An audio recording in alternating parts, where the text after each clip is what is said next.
Qozonda tuxum pishiramiz. Piyola shaklida. Birinchi ichiga ozgina semiz yog' yoki zaytun yog'i qo'shib aylantirib olamiz. Keyin tuxumni chaqib solamiz. Shunday bo'ladi. Keyin buni solib ustidan tapga qarab tuz solinadi. Qozonni yog' qizdiramiz.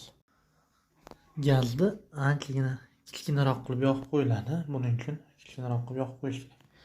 Endi buni qozonning ichiga qo'yib, ustidan ozgina suv quyib olamiz.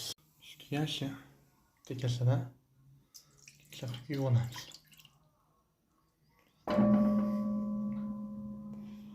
Ustini oppoqni yopib qo'yamiz. 15 minut 20 minut turish kerak. Tuxum pishguncha suzmani urib turamiz.